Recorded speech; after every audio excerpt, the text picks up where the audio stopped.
जय हिंद दोस्तों, स्वागत है आप सभी का आपके अपने डेली करंट अफेयर्स की क्लास पे। मैं हूं आप सभी का राजा गुप्ता और मैं आपको पढ़ाने आया हूं 2 फरवरी 2026 के महत्वपूर्ण डेली करंट अफेयर। तो प्यारे साथियों, अगर आप एमटीएस की तैयारी कर रहे हैं, आप ग्रुप डी की तैयारी कर रहे हैं, आप कोई भी भारत के किसी भी एग्जाम की तैयारी कर रहे हैं, स्टेट, पीसीएस, वनडे, पुलिस, तो आपके लिए ये वन स्टॉप करंट अफेयर्स की क्लास है। और आपको यहां पर बहुत ही डिटेल से करंट अफेयर्स और जीके का सेशन मिलेगा। बाइलिंगुअल लेक्चर है। तो यहां पर पहला क्वेश्चन देखते हैं और पहला प्रश्न दोस्तों आप सभी के सामने बजट से संबंधित है। तो देखिए, वित्त मंत्री निर्मला सीतारमण ने 1 फरवरी 2026 को लगातार कौन सा केंद्रीय बजट पेश किया है? तो 1 फरवरी को इन्होंने लगातार 9वीं बार बजट पेश किया है, लेकिन सबसे ज्यादा बजट पेश करने का जो रिकॉर्ड है मोरारजी देसाई जी के पास है। मोरारजी देसाई, इन्होंने 10 बार बजट पेश किया है। देखिए, जिन बच्चों ने मेरा वीडियो नहीं देखा है वो जाकर के वीडियो देख सकते हैं। मैंने कल आपको 2 वीडियो दिए हैं बजट से रिलेटेड। एक स्टैटिक जीके है जहां पे मैंने बजट से रिलेटेड पूरा जीके पढ़ाया है, और एक वीडियो यहां पर बजट का करंट अफेयर से है। तो आप दोनों वीडियो देख लेना, जहां पे 10-10 मिनट के अंदर मैंने जीके एक अलग कवर किया है, और जो कल पूरा समरी जो यहां पे बजट रिलीज हुआ था उसका पूरा सार मैंने आपको पढ़ाया है, जाकर के आप चेक करिएगा। तो वित्त मंत्री निर्मला सीतारमण ने 1 फरवरी को बजट पेश किया है, 11 बजे सुबह बजट पेश किया है। इसके पहले 2017 में जो बजट पेश किए जाते थे वो शाम को 5 बजे किए जाते थे, लेकिन अब ये चेंज हो गया है। 2017 तक रेल बजट और आम बजट पहले, उसके पहले अलग पेश किए जाते थे, लेकिन दोनों को अब मर्ज कर दिया गया है। तो she has presented the 9th budget. सबसे ज्यादा बजट पेश करने वाली पहली महिला है, लेकिन सब पहली महिला जिसने बजट को पेश किया था वो इंदिरा गांधी थी, लेकिन वो देश की प्राइम मिनिस्टर थी। बजट क्या है? तो बजट एक एनुअल फाइनेंशियल स्टेटमेंट है, जो कि आपके संविधान में ये आपको लाइन देखने को मिलेगी, जिसका मतलब होता है वित्तीय विवरण, वार्षिक वित्तीय विवरण। यानी आने वाले वित्तीय वर्ष, जो कि 1 अप्रैल से 31 मार्च में सरकार कहां से रेवेन्यू प्राप्त कर रही है, सरकार कहां पे खर्च कर रही है, रेवेन्यू एक्सपेंडिचर का पूरा इसमें रिपोर्ट होता है। तो बजट जो है 112 अनुच्छेद पे है। ठीक है, केंद्र सरकार के बजट से हमें पता चलता है कि हर साल कितना हमारा खर्च होने वाला है और कहां से हमारी रेवेन्यू आ रही है। और प्रेसिडेंट इसको यहां पे जो रिपोर्ट है वित्तीय वर्ष की, वो संसद के समक्ष यहां पे प्रस्तुत कराते हैं, देश के वित्त मंत्री करते हैं। ठीक है, तो 2026 के बजट में क्या क्या इंपॉर्टेंट हेडलाइन रही मैं वो आपको बता देता हूं। मैंने बहुत डिटेल से आपको पढ़ाया है, आप जा करके वो 10 मिनट का वीडियो जरूर देखना, और स्टैटिक भी और इसके अलावा करंट अफेयर भी। तो इस बार इनकम टैक्स पे कोई भी बदलाव नहीं हुआ है, सेम एज इट इज है। डिफेंस बजट बढ़ा है, जो 6.18 लाख करोड़ है वो 7.8 लाख करोड़ हो गया। इसके पीछे कारण है, अगर आप देखें तो जियो पॉलिटिकल सिचुएशन थोड़ी बिगड़ी हुई है। हमारे बांग्लादेश के साथ संबंध अच्छे नहीं है, हमारे नेपाल के साथ संबंध अच्छे नहीं है, हमारे क्योंकि वो खुद अच्छे नहीं है। पाकिस्तान के साथ तो हमारे संबंध वैसे बिगड़े हुए हैं।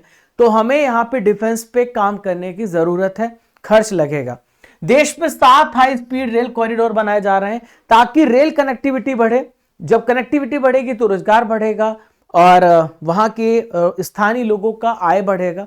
मुंबई से पुणे, पुणे से हैदराबाद, हैदराबाद से बेंगलुरु, हैदराबाद से चेन्नई, चेन्नई से बेंगलुरु, दिल्ली से बनारस, बनारस से सिलीगुड़ी, ये 7 हाई स्पीड कॉरिडोर बनेंगे।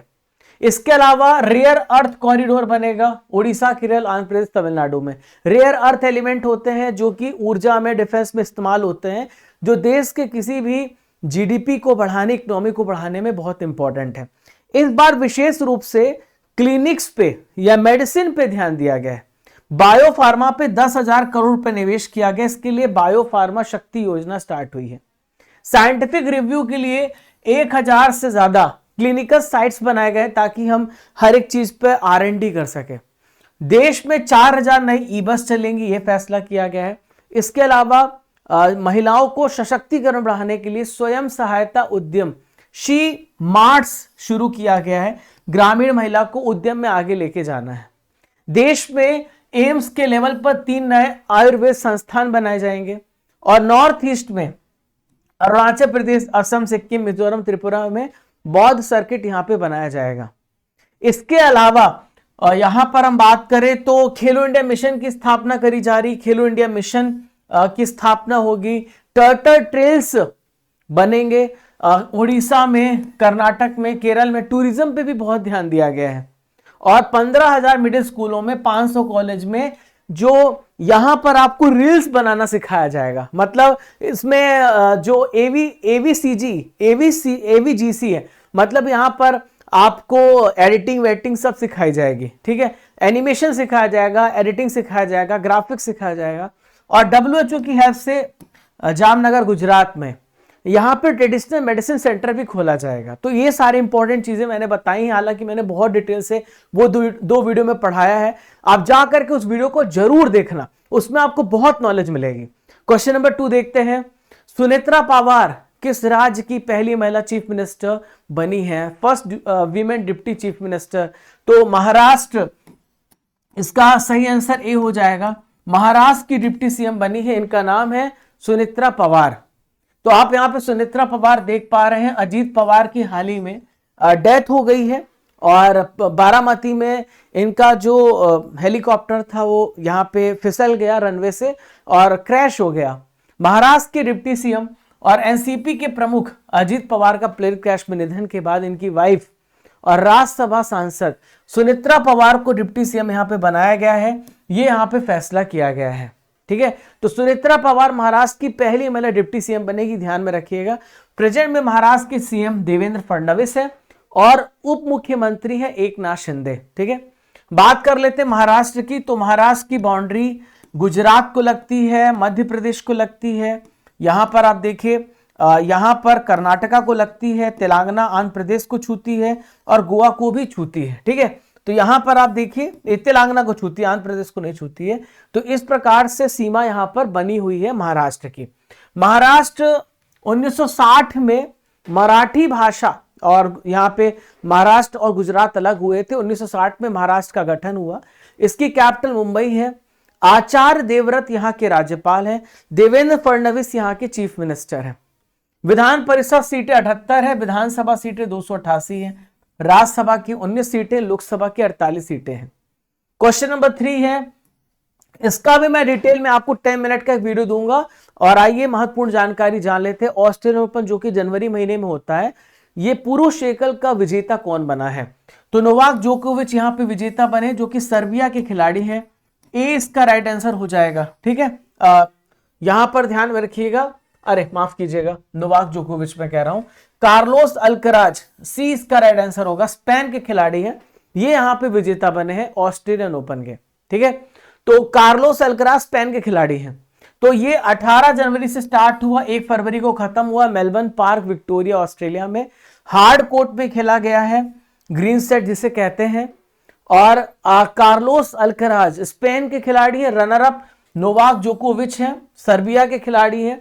सबसे ज्यादा टेनिस सिंगल्स जीतने और खेलने का रिकॉर्ड इन्हीं के पास है। महिला एकल की विजेता कल ही मिल गई थी एलेना रायबकीना, जो कि कजाकिस्तान से हैं। और रनर अप आर्याना सबलेंका है, जो कि बेलारूस से हैं। और यहां पे मेंस डबल्स क्रिश्चियन हैरिसन ने जीता है अमेरिका से, नील स्कूप्सकी हैं ग्रेट ब्रिटेन से। और महिला युगल का खिताब एलिस मार्टिन्स बेल्जियम से और झांग शुआई चाइना से। मिक्स डबल्स जहां पर एक लड़का एक लड़की होते हैं, तो ओलिविया गार्डेकी ऑस्ट्रेलिया से, जॉन पियर्स ऑस्ट्रेलिया से। तो ऑस्ट्रेलियन ओपन 2025 की विजेता की बात करें तो जैनिक सिनर थे इटली से, पुरुष एकल विजेता। मेडिसन कीज अमेरिका से महिला एकल विजेता थी। देखिए, तो 4 ओपन होते हैं साल में। अभी पहला ओपन हो चुका है, जो कि ऑस्ट्रेलियन ओपन है, जो कि घास कोर्ट में खेला जाता है, माफ कीजिएगा हार्ड कोर्ट में खेला जाता है। 1905 सबसे लेटेस्ट ओपन ऑस्ट्रेलियन ओपन है, हार्ड कोर्ट में खेलते हैं। सबसे पुराना विंबलडन है, 1877 में स्टार्ट हुआ, घास में खेला जाता है, लंदन इंग्लैंड में। और यूएस ओपन इसके बाद सेकंड पुराना है, जो कि न्यूयॉर्क अमेरिका में हार्ड कोर्ट में खेला जाता है। 1891 में फ्रेंच कोर्ट में, क्ले कोर्ट में, यहां फ्रेंच ओपन क्ले कोर्ट में फ्रांस पेरिस में खेला गया। तो ये आप स्क्रीनशॉट लेना, जो इंग्लिश मीडियम के छात्र उनके लिए है, ठीक है। क्वेश्चन नंबर 4 देखते हैं। आज बड़े ही शानदार प्रश्न आप सबके लिए लेके आया हूं। हाल ही में किस रामसर स्थल को डिक्लेयर किया गया? रामसर साइट डिक्लेयर किया गया। तो इसका भी स्पेशल मैं 10 मिनट का वीडियो आप लोगों के लिए लाऊंगा, जिसमें मैं सभी रामसर स्थल कवर करूंगा। तो छारी, ढांड और पटना पक्षी अभयारण्य, इन दोनों को अभी यहां पे शामिल किया गया है। तो पटना पक्षी अभयारण्य और छारी ढांड, तो इन दोनों को यहां पे रामसर स्थल घोषित किया गया है। जानते हैं इसके बारे में, डिटेल्स समझते हैं। तो 2 नए रामसर स्थल जुड़ गए हैं, 98 रामसर स्थल हो गए हैं। आज 2 फरवरी है और 2 फरवरी को हम विश्व आर्द्र भूमि दिवस मनाते हैं, वर्ल्ड वेटलैंड डे मनाते हैं। 1971 में यहाँ पे रामसर में, ईरान में एक जगह रामसर, वहां पे कन्वेंशन हुआ था, दुनिया भर के देशों को बुलाया गया था और कहा गया था कि जो दलदली भूमि है, जहां पे पानी पाया जाता है, उसको कंजर्व करना जरूरी है, क्योंकि वो बहुत सारी प्रजातियों, पेड़ पक्षियों को यहां पे बचा के रखता है। तो यूपी के यहां पर देखिए, उत्तर प्रदेश का पटना पक्षी अभयारण्य है जो कि एटा में है, और गुजरात का छारी ढांड है जो कि कच्छ में है। तो ये गुजरात में है और ये पटना पक्षी अभयारण्य यूपी के एटा में है। तो इन दोनों को अभी यहां पे शामिल किया गया। अब यूपी में टोटल रामसर साइट की संख्या 11 हो गई है और सबसे ज्यादा रामसर साइट तमिलनाडु के पास है। तो राजस्थान के हाल ही में 2025 में सिलीसेट झील को और छत्तीसगढ़ के कोपरा जलाशय को रामसर साइट में शामिल किया गया था। तो ये 95 नंबर और ये 96 नंबर का रामसर साइट डिक्लेयर हुआ था। अभी 95 नंबर का सिलीसेट और 96 नंबर का कोपरा जलाशय। तो रामसर स्थल होते क्या, इस प्रकार से दलदली भूमि, तालाब हो गया, पॉन्ड हो गया, कोई भी ऐसी जगह आप देखिए जहां पे पानी पाया जाता है, वहां उसको हम रामसर साइट कहते हैं। ठीक है, बात समझ में आई आपको। तो रामसर कन्वेंशन कब हुआ था? 1971 में हुआ था और ईरान के रामसर शहर में हुआ था। इसीलिए दोस्तों इसका नाम रामसर साइट्स रखना स्टार्ट कर दिया गया। तो गोगाबिल झील 94 नंबर की रामसर साइट है कटिहार बिहार में, और गोकुल जलाशय 93 नंबर की है बक्सर जिला बिहार में, और फिर 92 नंबर की उदयपुर झील है वेस्ट चंपारण जिला बिहार में। फिर इसके बाद खीचन वेटलैंड साइट है फलोदी व जोधपुर राजस्थान में। तो 94, 93, 92, 91, तो इस प्रकार से आपको मैंने मोस्ट इंपोर्टेंट बता दिए हैं। हालांकि मैं एक वीडियो लाने वाला हूं जिसमें मैं आज ही आपको रामसर के बारे में कंप्लीट डिटेल्स दूंगा, कौन सा पहला बना, क्या क्या बना, कहां कहां पे, सब कुछ मैं मैप से आपको दिखाऊंगा। क्वेश्चन नंबर 5 देखते हैं। किस एयरपोर्ट का नया नाम श्री गुरु रविदास जी महाराज एयरपोर्ट कर दिया गया है? तो श्री गुरु रविदास जी महाराज एयरपोर्ट, तो ये आदमपुर एयरपोर्ट है, इसका बी राइट आंसर हो जाएगा। आदमपुर एयरपोर्ट का हाल ही में नाम चेंज हो गया, इसका नाम हो गया श्री गुरु रविदास जी महाराज एयरपोर्ट। तो प्राइम मिनिस्टर नरेंद्र मोदी ने कल 1 फरवरी 2026 को पंजाब के जलंधर में, यह है आदमपुर एयरपोर्ट, इसका नाम बदला है और रविदास जी के सम्मान पे इसका नाम चेंज हो गया। इसका इन्होंने हाल ही में उद्घाटन किया है। तो जगह कहां पर है? आदमपुर जलंधर पंजाब में, जिसका हाल ही में नाम चेंज हुआ एयरपोर्ट का। तो अभी रविदास जी की 649 नंबर की जयंती मनाई गई और इसी अवसर पर यह प्रोग्राम आयोजित किया और यहाँ पे उद्घाटन हुआ है। इसके अलावा लुधियाना में हलवारा एयरपोर्ट भी है, उसके नए सिविल टर्मिनल का वर्चुअली उद्घाटन किया गया है। हाल ही में बहुत सारे नाम बदले गए हैं, वो भी आपको पता होने चाहिए, मैं पढ़ा देता हूं। तो फीडे चेस वर्ल्ड कप 2025 की ट्रॉफी नाम बदलकर विश्वनाथन आनंद कप किया गया, जो कि इस वर्ष गोवा में हुई थी, पिछले वर्ष। औरंगाबाद रेलवे स्टेशन, इसका नाम हो गया छत्रपति संभाजी रेलवे स्टेशन, जो कि महाराष्ट्र में है। नवी मुंबई अंतरराष्ट्रीय हवाई अड्डा हो गया है लोक नेते डीबी पाटिल हवाई अड्डा। अहमदनगर रेलवे स्टेशन महाराष्ट्र में है, अब ये हो गया Ahilyanagar railway station. Jalalabad UP में है, अब ये हो गया परशुरामपुरी। ठीक है, क्वेश्चन नंबर 6 देखते हैं। ग्लोबल इनोवेशन इंडेक्स अभी जारी किया गया 2025 का। भारत की क्या रैंक है ग्लोबल इनोवेशन इंडेक्स में? तो भारत ग्लोबल इनोवेशन इंडेक्स में 38वें नंबर पे आता है, सी इसका राइट आंसर होगा। तो वर्ल्ड इंटेलेक्चुअल प्रॉपर्टी ऑर्गेनाइजेशन के द्वारा इस इंडेक्स को जारी किया जाता है। किसी देश की इकोनॉमी में यहां पर टेक्नोलॉजी से कैसे आविष्कार हो रहे हैं और ह्यूमन कैपिटल को भी यहां पे मेजर करता है। तो ये ग्लोबल इनोवेशन इंडेक्स यहां पे बताता है। 139 देश में भारत की रैंक 38वीं है और ये पता चलता है कि भारत मैन्युफैक्चरिंग में, रिसर्च में, स्टार्टअप में, टेक्नोलॉजी में कैसा काम कर रहा है, इससे ये पता चलता है। टॉप पे देश स्विट्जरलैंड है, दूसरे पे स्वीडन है, तीसरे नंबर पे अमेरिका है, ध्यान में रखिएगा। तो world intellectual property organisation united nation की एक स्पेशल एजेंसी है जिसकी स्थापना 1967 में हुई है। भारत 1975 में इसमें इंक्लूड हुआ है और ये जेनेवा स्विट्जरलैंड में इसका हेडक्वार्टर है। ये वीपो जो जारी करता है, ग्लोबल इनोवेशन इंडेक्स जारी करता है, वर्ल्ड इंटेलेक्चुअल प्रॉपर्टी रिपोर्ट भी जारी करता है। प्यारे साथियों, आप सभी रेगुलर क्लास देख रहे हैं और आप सभी ने यहाँ पे करंट अफेयर्स की क्लास पढ़ी होगी। जो हमारे साथ बच्चे, नए बच्चे जुड़ रहे हैं, वो स्टडी कर एप्लीकेशन को डाउनलोड करें और डाउनलोड करने के बाद इस एप्लीकेशन को आप आज की पीडीएफ यहां पे पढ़ सकते हैं। आप डेली करंट अफेयर्स की पीडीएफ आप यहां पे पढ़ेंगे। जो क्लास आप देख रहे हैं, आप यहीं पे ई बुक्स भी देखेंगे जहां पर आपको आज मंथली बुक्स मिल जाएगी जनवरी महीने की। आपको मैराथन क्लास पीडीएफ, हमारे monthly class notes, topic wise PDF, ये सब कुछ मिलेगा। आप टेस्ट सीरीज में जाएंगे तो आपको डेली करंट अफेयर्स की टेस्ट मिलेगा, 18,000 टॉपिक वाइज टेस्ट मिलेगा, 12 महीने का मंथली टेस्ट मिलेगा। आपको प्रीमियम कोर्सेस मिलेंगे जहां पर आप 12 महीने का करंट अफेयर्स का टेस्ट आप लगा सकते हैं और 18,000 टॉपिक वाइज जीके का टेस्ट लगा सकते हैं। कॉम्बो 200 कूपन कोड आप यूज करेंगे। प्यारे साथियों, अभी आज ही नई लॉन्चिंग होने वाली है 2026 की टेस्ट सीरीज की।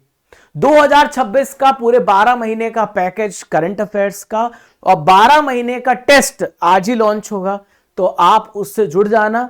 और बहुत सारे बच्चे डिमांड कर रहे थे कि करंट अफेयर्स और यहां पे टेस्ट का हमें पैकेज चाहिए, तो वो दोनों आज लॉन्च हो जाएगा, तो आप उससे जुड़ जाना। ठीक है, अब देखो अर्जुन जी फाउंडेशन बैच से आप जुड़ सकते हो। 1000+ वीडियोस आपको मिलते हैं 3 साल की वैलिडिटी के साथ। ये बैच है 599 में, इंडिया का सबसे बेस्ट क्वालिटी का बैच है, मोस्ट अफोर्डेबल फीस, और इतना डीप में पढ़ाया जा रहा है कि आप खुद सोचेंगे कि यार हमें मतलब इतने कम समय में इतनी सारी चीजें कैसे याद हो गई। बहुत छोटे छोटे लेक्चर है, हर एक टॉपिक को बहुत क्रिस्टल क्लियर पढ़ाया जा रहा है। इसके साथ आपको मिल रहा है 18,000 topic wise subject test series, 12 महीने का मंथली टेस्ट और 12 महीने की हिंदी इंग्लिश मीडियम में ई बुक। तो करंट अफेयर और जीके ग्रुप डी के लिए, एमटीएस के लिए, जीडी कांस्टेबल के लिए, आप कोई भी एग्जाम की तैयारी कर रहे हैं, बस आपको ये जीके में पूरा नंबर लाना है, तो बस आप ये फॉलो कर लो करंट और जीके जो मैं आपको बता रहा हूं। तो आप यहां पे 1 ईयर टॉपिक वाइज पीडीएफ 2025 की हिंदी इंग्लिश मीडियम में ई बुक, ये आपको एनुअल ई बुक आपको मिल जाती है। तो जनवरी और ईयरली बुक भी है, मंथली बुक भी है, जाके चेक करिएगा। ठीक है, क्वेश्चन नंबर 7 पे आते हैं। माइकल नोप्स का हाल ही में निधन हो गया है। वे कौन थे जिनका निधन हुआ, अब हमारे बीच पे नहीं रहे? तो ये हॉकी कोच थे जिनका निधन हो गया है, ये अब हमारे बीच पे नहीं रहे, इनका निधन हो गया है। तो 29 जनवरी 2026 को पूर्व ऑस्ट्रेलियाई हॉकी प्लेयर और भारतीय पुरुष हॉकी टीम के पूर्व कोच माइकल नोप्स, इनका निधन हो गया है। ये 72 साल के थे जब इनका निधन हुआ, अब हमारे बीच पे नहीं रहे। मशहूर पत्रकार मार्क टली का निधन हुआ है। अजीत पवार महाराष्ट्र के डिप्टी सीएम रहे, इनका निधन हो गया है। अनंत सुब्बा राव का निधन हो गया है। इलियास पाशा पूर्व भारतीय फुटबॉलर हैं जो हमारे बीच पे नहीं रहे। पर्यावरणविद कीर्तिदा मेकानी का निधन हुआ। मशहूर डिजाइनर वेलेंटिनो गारवानी का निधन हुआ, इटली से संबंधित है। प्रशांत तमांग फेमस सिंगर और एक्टर है। मनोज कोठारी बिलियर्ड्स के खिलाड़ी हैं। सुरेश कलमाड़ी पूर्व केंद्रीय मंत्री थे कांग्रेस में, जिनके समय में बहुत बड़ा घोटाला हुआ था। ये सब का यहाँ पे निधन हो गया है। क्रिस्टल डन किस देश की फुटबॉल प्लेयर थी जिन्होंने रिटायरमेंट हाल ही में ले लिया है? क्रिस्टल डन जो फुटबॉल प्लेयर थी, अमेरिका की प्लेयर थी जिन्होंने अभी रिटायरमेंट का फैसला लिया है। और 33 साल की क्रिस्टल ने 2019 में वीमेंस वर्ल्ड कप और 2024 में ओलंपिक में गोल्ड मेडल जीता है, तो काफी महत्वपूर्ण है। इन्होंने रिटायरमेंट लिया है। 39वां सूरजकुंड अंतरराष्ट्रीय आत्मनिर्भर शिल्प महोत्सव किस राज्य में आयोजित किया गया? तो सूरजकुंड अंतरराष्ट्रीय मेला लगभग हर साल हरियाणा में लगता है। ठीक, कहां पे लगता है? हरियाणा में। तो सूरजकुंड फरीदाबाद में है, हरियाणा में है। उपराष्ट्रपति सीपी राधाकृष्णन ने इसका उद्घाटन किया था। तो इसकी थीम है लोकल से ग्लोबल। आत्मनिर्भर भारत इसकी थीम है। 15 फरवरी तक ये चलेगा मेला साथी ऐप, इसकी विशेष लॉन्चिंग है और मिस्र चौथी बार इस मेले में शामिल हो रहा है। यूपी और मेघालय इसके थीम स्टेट हैं। ठीक है, अमेरिका किस देश में 7 सालों के बाद वापस से राजनीतिक मिशन शुरू कर रहा है? तो यूएस पॉलिटिकल मिशन स्टार्ट करा 7 सालों के बाद वेनेजुएला में। तो वेनेजुएला में अभी पूरा कंट्रोल अमेरिका का ही। आपको पता है कि मदुरो को गिरफ्तार किया जो उस देश के राष्ट्रपति थे, उसके बाद से लगातार जो अमेरिका के राष्ट्रपति हैं वो वेनेजुएला को कंट्रोल करके रखे हुए हैं। तो 7 साल से वो मदुरो इनको एंट्री नहीं देने दे रहे थे अमेरिका को। अब यहाँ पे पूरी तरीके से कंट्रोल अमेरिका का वेनेजुएला पे है। तो पहले संबंध टूट गए थे, अब यहाँ पर अमेरिकी डिप्लोमेट वहां पे वापस से दोबारा खोलने की प्रोसेस स्टार्ट हो रही है। फरवरी 2019 में वेनेजुएला अमेरिका के बीच में जो डिप्लोमेटिक रिलेशन से टूट गए थे। तो अमेरिका के जो डिप्लोमेट है लॉरा, यहाँ पर देखिए लॉरा डोगू, वहां की कैपिटल है वेनेजुएला की कराकस है, वहां पे जाके पहुंची। आप यहाँ पे तस्वीरों में देख सकते हैं। तो अमेरिकी राष्ट्रपति डोनाल्ड ट्रंप के आदेश पर यहाँ पे सैन्य कार्रवाई हुई और 1 महीने बाद इनको उठाया गया था, जो कि मदुरो हैं, उनको गिरफ्तार किया गया। वेनेजुएला के राष्ट्रपति निकोलस मदुरो को सत्ता से हटा दिया गया है। ठीक है, वेनेजुएला कहां पर है? तो वेनेजुएला को आप यहां पर देखें तो ये वेनेजुएला है जो कि साउथ अमेरिका कॉन्टिनेंट में आता है और दक्षिण अमेरिकी देश है। कैपिटल कराकस है। डेल्सी रोड्रिगेज यहाँ के कार्यवाहक राष्ट्रपति हैं जो पहले उपराष्ट्रपति थे। स्पेनिश यहाँ की ऑफिशियल लैंग्वेज है और ये जाना जाता है मेनली प्राकृतिक गैस के लिए, सोना के लिए। तो वेनेजुएला अपने बहुत सारे भंडार के लिए जाना जाता है, रिसोर्सेस के लिए जाना जाता है और इसी पे अमेरिका की बहुत बड़ी नजर है और यही बहुत बड़ा कारण है जिसकी वजह से अमेरिका ने इस पर हमला किया। ठीक है, 11 क्वेश्चन पे आते हैं।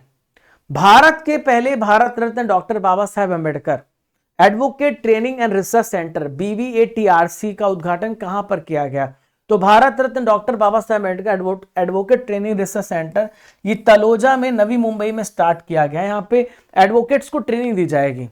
महाराष्ट्र के सीएम देवेंद्र फडणवीस और भारत के पूर्व मुख्य न्यायाधीश भूषण R गवई, इन्होंने नवी मुंबई में तलोजा में भारत का पहला doctor Baba Saheb Ambedkar advocate training और रिसर्च सेंटर का उद्घाटन किया है।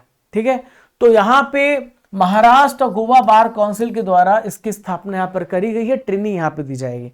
12 नंबर का प्रश्न रहा, गुजरात में मुख्यमंत्री ग्रामोत्थान योजना की शुरुआत किसने करी है? तो गुजरात के जो सीएम है इनका नाम है भूपेंद्र भाई पटेल, भूपेंद्र भाई रजनीकांत पटेल, इन्होंने इसकी शुरुआत करी है। तो पटेल जी ने मुख्यमंत्री ग्रामोत्थान योजना की शुरुआत करी है। राज्य भर में ग्रामीण बुनियादी ढांचे का कायाकल्प करना है। रूरल इंफ्रास्ट्रक्चर यानी रोड हो गया, स्कूल्स हो गए, वहां पे तालाब हो गए, जो बेसिक इंफ्रास्ट्रक्चर किसी गांव को चाहिए उस पे बदलाव किया जाएगा। तो सरकारी सेवाओं को सीधे गांव तक पहुंचाना और गांव को यहां पे सेल्फ इंडिपेंडेंट बनाना, शहरों पे बढ़ते दबाव को कम करने के लिए यहां पे इसे स्टार्ट किया गया है। प्यारे साथियों, 12 महत्वपूर्ण करंट अफेयर आप सब ने बहुत ही डिटेल से पढ़ा है। अब आपने जब ये पढ़ा है तो अब आपकी बारी है टेस्ट देने की। यहां पर आपके सामने 23 क्वेश्चन आएंगे और 23 क्वेश्चन का आंसर हर एक बच्चे को कमेंट बॉक्स पे देना है। इससे पता चलेगा कि वो बच्चा कितने अच्छे से पढ़ रहा है। सोमालीलैंड को औपचारिक रूप से मान्यता देने वाला देश कौन सा बना है? तो इजराइल इसका राइट आंसर होगा ए। ग्लोबल चेस लीग 2025 का टाइटल किस टीम ने जीता है? तो एल्पाइन एसडी पाइपर्स ने जीता है।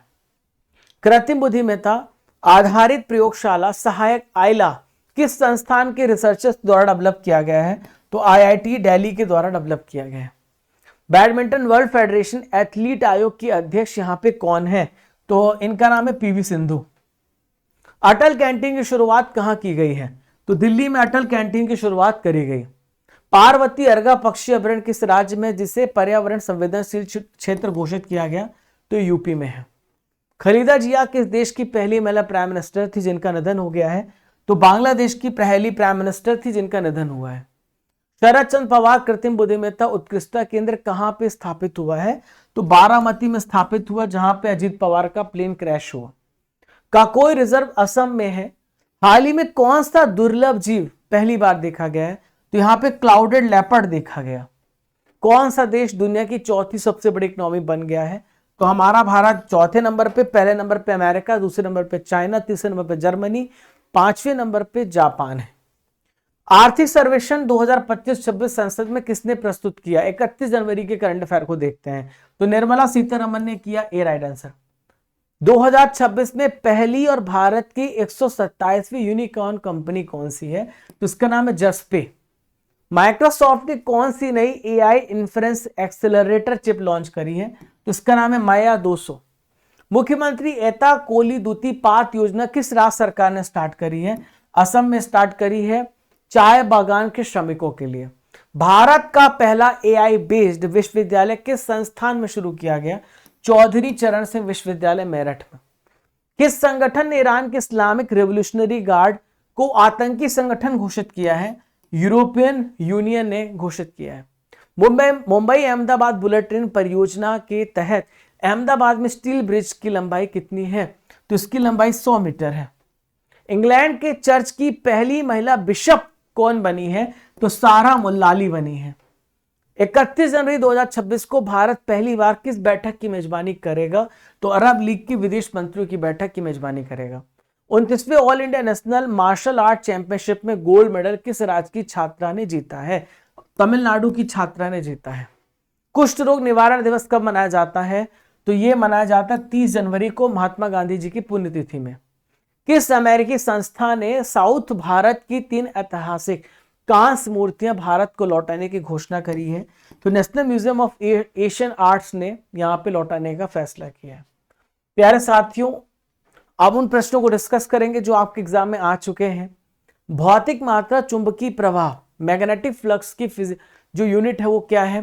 तो ये वेबर है। किस भौतिक मात्रा का सीमेंस में मापन किया जाता है? तो सीमेंस में विद्युत चालकता का मापन किया जाता है। ठीक है, इलेक्ट्रिकल कंडक्टिविटी।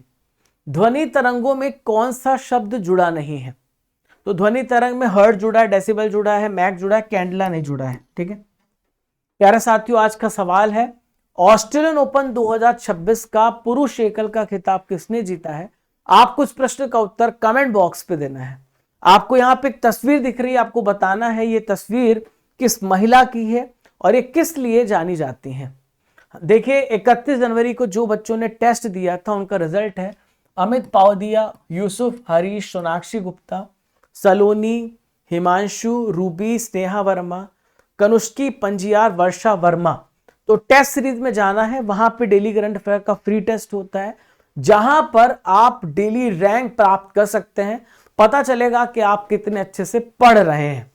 आप एप्लीकेशन को डाउनलोड करेंगे और आज की पीडीएफ आप यहां से प्राप्त करेंगे डेली करंट अफेयर्स की। आप यहां पे ई बुक्स देखेंगे, monthly e books, yearly e books, topic wise e books, ये सारी ई बुक्स आपको यहीं पे मिलते हैं।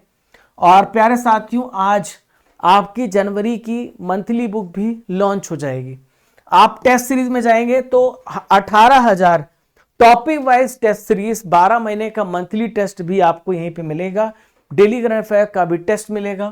प्रीमियम कोर्सेस में आप जाएंगे तो आपको 2026 का भी टेस्ट सीरीज आज लॉन्च हो रहा है, 25 का भी पहले से चल रहा है और 12 महीने का मंथली ई बुक भी आप यहीं से प्राप्त कर सकते हैं। कॉम्बो 200 कूपन कोड यूज करिएगा और यहाँ पे कॉम्बो पैक्स पे मिल जाएगा। अर्जुन जीएस फाउंडेशन बैच पर 1000+ वीडियोस आपको मिल रहे हैं, पढ़ने का मौका मिल रहा है।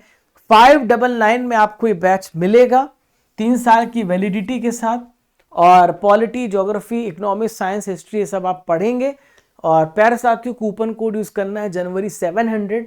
आप ये बैच इंडिया का सबसे बेस्ट बैच है ग्रुप डी के लिए, एनटीपीसी के लिए, रेलवे के लिए, डिफेंस के लिए।